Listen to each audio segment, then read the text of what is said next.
Пожар ослепляет, а убивает не пламя, а дым и газ. В Башкортостане статистика заставляет бить тревогу. В огне погибло в этом году больше людей, чем в прошлом году. Обсудим тему прямо сейчас в программе «Интервью» в эфире главного телеканала республики. Сегодня с нами Руслан Шайдуллин, начальник 22-го пожарно-спасательного отряда Главного управления МЧС России по республике Башкортостан.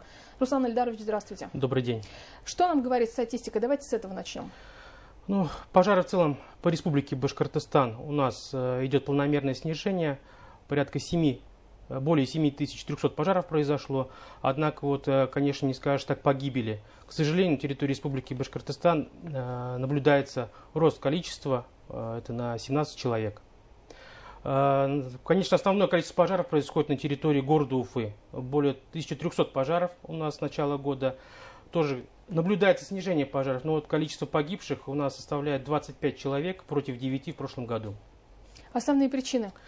Конечно же, основные причины – это у нас неосторожное обращение с огнем, это курение в состоянии алкогольного опьянения, детская шалость, нарушение правил устройства электрооборудования, неправильное использование электронагревательных приборов. Это основные причины, которые на сегодняшний день влияют на нашу статистику в целом.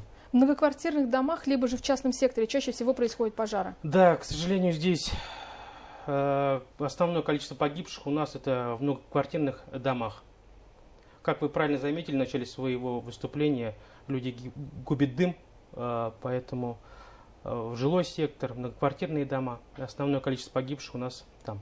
Давайте напомним все-таки правила, рекомендации. Никогда не бывает лишним их снова напомнить. Правила безопасности. Если начался пожар, с чего начинать, как действовать дальше и как обезопасить себя, если уже почувствовали запах гари, дыма.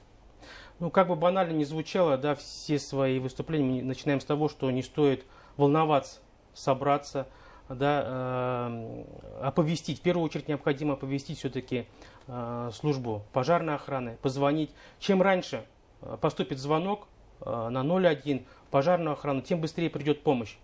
К сожалению, зачастую у нас в современном мире все начинают снимать или не знают своих действий. Поэтому самое первое, основное, это сообщить о том, где произошел пожар, назвать адрес. И чем более конкретно будет местонахождение очага, тем легче будет пожарным подразделениям сориентироваться.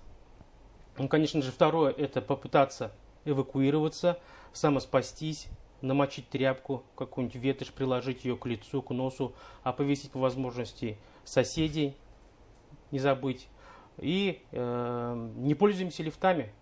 Максимально кратчайшим путем, используя личные марши, личные клетки, незадымляемые, эвакуируемся на свежий воздух.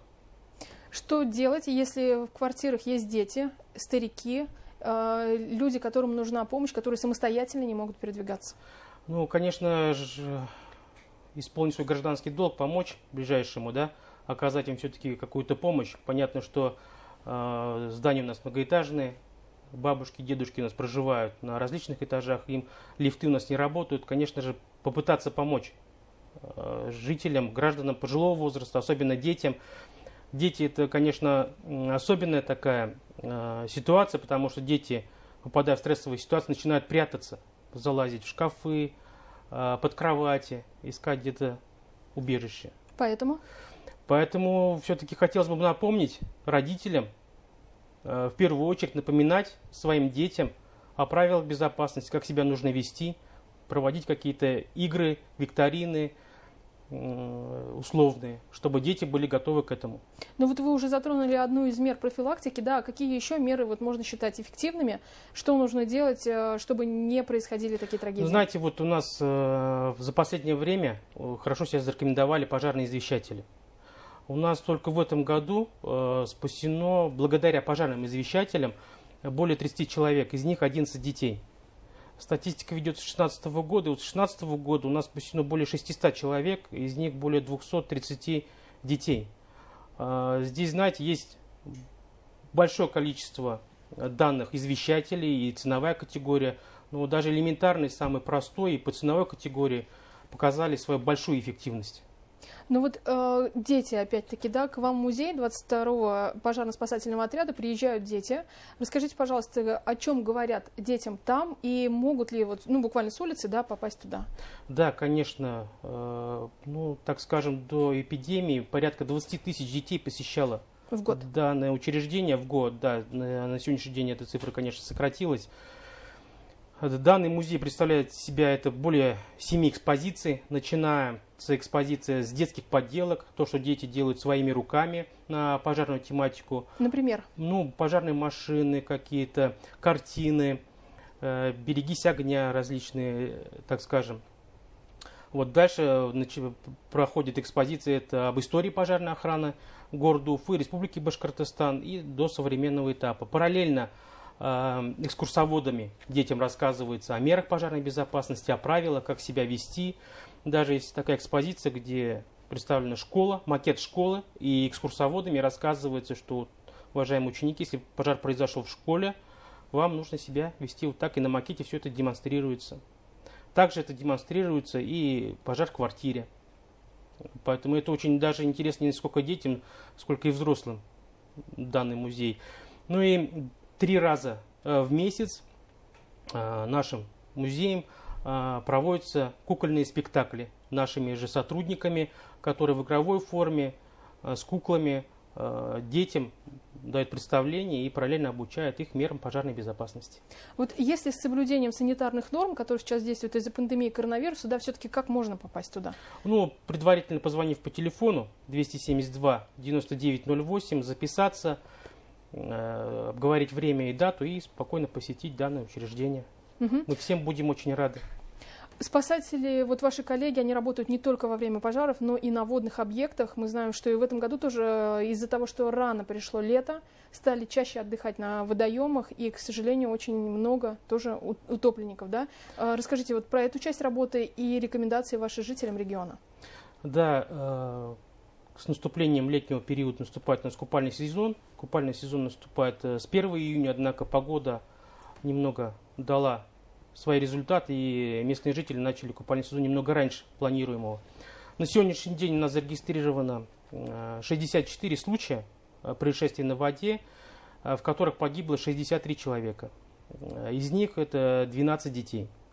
К сожалению, всего, так скажем, 2 основные причины у нас гибели на воде. Это купание на необорудованных пляжах и купание в состоянии алкогольного опьянения. А дети зачастую гибнут у нас из-за того, что остаются без присмотра своих родителей. Почти 90% случаев 11 детей были оставлены без присмотра своих родителей. К сожалению, утонули. Как со стороны, с берега понять, что человек тонет, и как помощь ему правильно оказывать? Вы знаете, практически это незаметно, да, то, что состояние алкогольного опьянения. В основном люди пытаются устроить какие-то соревнования, переплыть с одного берега на другой.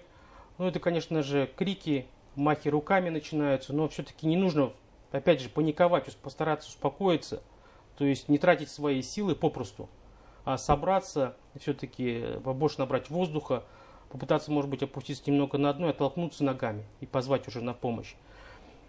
Если взрослые как-то еще могут позвать на помощь, то дети практически у нас гибнут бесшумно.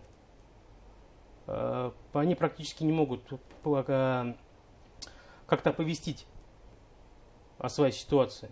Это вот самое страшное, наверное, для нас, для родителей. Ну и, естественно, хотелось бы высказать такое пожелание нашим родителям. Опять же, не оставлять своих детей без присмотра, контролировать своих детей, напоминать о мерах безопасности. У нас только с 1 июня спасателями города Уфы спасено 72 человека, из них 22 ребенка. Но это только на оборудованных пляжах? Нет, это не оборудованные пляжи. Да. Спасателями ежедневно проводится патрулирование, где вот происходит и параллельно умудряются спасти наших жителей. Это очень большая цифра, 74 человека. Да. Ежедневно проходят рейды. Мы только вот за прошедшую неделю более 2500 жителей проинструктировали мерам поведения на воде. Также более 40 человек были привлечены, это за последнюю неделю, к административной ответственности. А с начала года более 600 человек были привлечены к ответственности Кодексом о административных правонарушениях Республики Башкортостан за купание в необорудованных местах, в состоянии алкогольного опьянения.